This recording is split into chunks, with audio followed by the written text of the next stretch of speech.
Elon Musk announces plan to remove the block feature on X in violation of Apple and Google Play Store guidelines. I genuinely do not understand why Elon Musk would want to remove the block feature. He says block is going to be deleted as a feature except for DMs. He says it makes no sense. I don't know. It makes a lot of sense. What do you like? Why not just mute? No, because block stops someone from basically stalking you. But then they just make a fake account and stalk you. Then I'll block that one too. But then they just make another one. And I'll block that one too. And then they make 50 more and then you're busy. But then that makes so much time for you. And I'll block them every single time. I think it's better to mute someone and they don't know they're muted so they can scream into the void. But see, there are prominent high profile people with millions of followers who don't make fake accounts and their job exists to stalk your Twitter, take your tweets out of context and insult you and smear you and make money off it. I'm going to make it harder for them by blocking them. So now they'll have to make a fake account, but many of them do not do it. Someone suggested if the mute button also made it so they can't post or reply to any of your stuff. That's a block. No, well, just block. Yeah. But they could still view your stuff. Right. I can open anyone's Twitter page in a private tab and see their profile if they've blocked me. Right. But you have to seek it out. Blocking someone makes it so that you don't appear in their feed anymore. And out of sight, out of mind. It helps tremendously. There's another thing you can do, and it's a forced unfollow, where you go to the person who's annoying and you block and unblock right away. What this does is, if these people are stalking and like just being annoying or like, I try to use this word lightly, harassing. Harassing to varying degrees is hard to on the internet, but there's a point where you can get to it if they're posting your address. And I've had people post photos of my house and address and things like that. If I block them, they'll go nuts.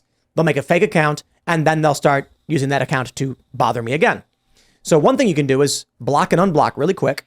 They're no longer following you, and now your posts won't appear in their feed, and they might slowly forget about you. There's a couple ways you can do it, but more importantly, let's just put it this way. There are prominent, high-profile nonprofit organizations who have staff who don't run sock puppet accounts, and if you block them, they stop talking about you. That's why blocking works. There's other things too. I mean, some people do not, if you're telling me they might make a fake profile and stalk me and harass me anyway, okay, well, I'll make it harder for them. At least give me some options. It's like, don't say, well, they're going to break in your house anyway, just open your windows. It's like, no, I'll lock my windows. Sure, they can smash the window and climb in, but I'll at least make it harder for them. But it's kind of like blocking someone's like making them wear a blindfold so they can't see you. It like, works. It's like, yeah, but it's not real. It doesn't because, well, it works. If your goal is to make it so someone can't see your social media, you can't do it. They can always make a new account. And it works. The guys who work at Media Matters don't make fake accounts. That's it. How do you, there's no way to know that. Okay, bro. Yes, there is. And I don't want to start talking about private security stuff beyond this, but you are completely wrong. Blocking matters.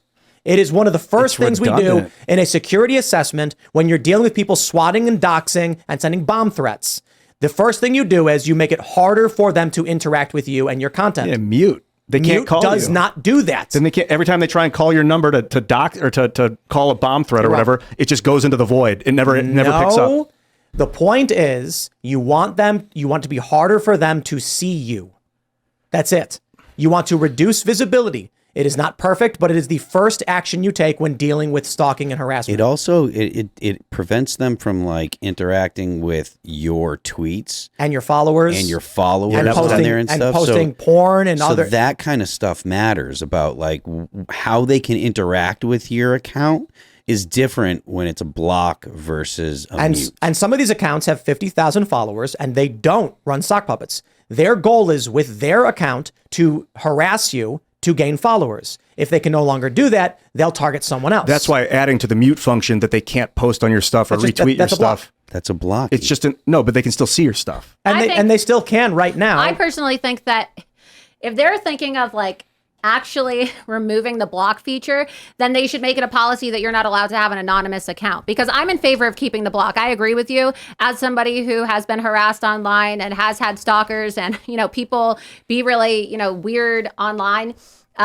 You sometimes have to block them, right? Because people get obsessive. Like there are stalkers that, latch onto you, and sometimes for your own safety, as Tim said, you have to block them because it becomes overbearing. They start posting, they reply to your posts with pictures of your house, with your family members' names. It's also a way, like they can't say, oh, bullying is against our terms of service. You can't have people saying that bullying is not acceptable online, but then also say, okay, you're not allowed to block somebody. You have a right to decide what you don't want to see. I don't personally think that people should be deplatformed. I don't think that we should be banning people, but every single person should have the right to filter what they see. And if they want to block somebody, just like you can block someone on your phone, you should be able to block them on Twitter. You have the right to limit at who has access to you. Yeah, you're not silencing them. You have the right to say I don't want you interacting with me or anything that I am doing. You have that right in reality, like in the physical world. You can leave someone's presence and then you just don't go where they are. And if they show up, you leave, or you might have to call the cops or whatever. But you have the right to say that. There's one thing I just saw. Linda Yaccarino just tweeted a few minutes ago. Our users' safety on X is our #1 priority, and we're building something better than the current state of block and mute. Please keep the feedback coming. This was in response to something just like Twitter now has content creators, right? All right. Well, we should send know. Linda this clip so she can listen to us, because these are good things. Yeah, I think something could be better than block and mute. I've always found block to be kind of ridiculous because people can just make fake accounts anyway. You can't. It's like I can't make you shut your eyes when you're looking at me. That's up to you. So I can ask you to leave. I can close my ears off, but I can't shut your mouth, Phil. Like I can't do that. So reply guys. There are people on Twitter who are reply guys. They have, there's one guy with 120,000 followers only because he refreshes your page, waits for a new tweet, and then immediately posts something gross or offensive or insulting.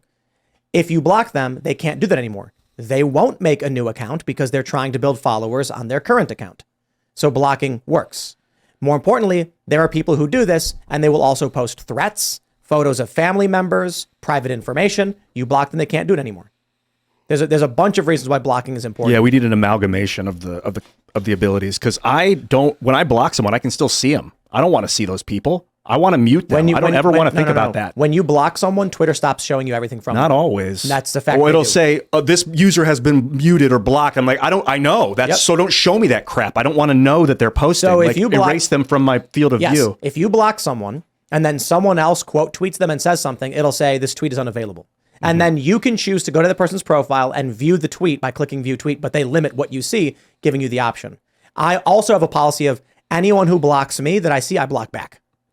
Because then they're going to play that game where they don't want you to be able to read what they're saying about you, but they're going to go to your tweets and start doing the same, like doing the inverse. I personally love mute. Something at Minds, we didn't have a mute function in the beginning. I don't know if it has a mute function right now. It's got a block function, but block is like, it's not that I don't want you to know what I'm up to. I just don't want to listen to you. Are you guys familiar? You're familiar with Steam. I know Tim and Ian are. Yeah. Are you guys familiar with Steam? Yep. So it's just it's like a video game software on your computer. I don't know about it. If you're caught cheating, it'll ban your computer. So it doesn't matter if you make a new account, it knows you're logging in from the same piece of hardware, and you will never be able to log into that Hardware game again ban. and play. Yeah, that's my question for you guys.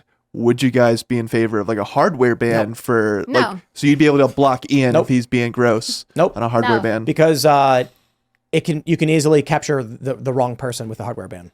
Oh, yeah. Yeah. I don't like banning people. Like imagine someone going on a library computer. Yep. So this actually happened with a lot of VPNs and stuff.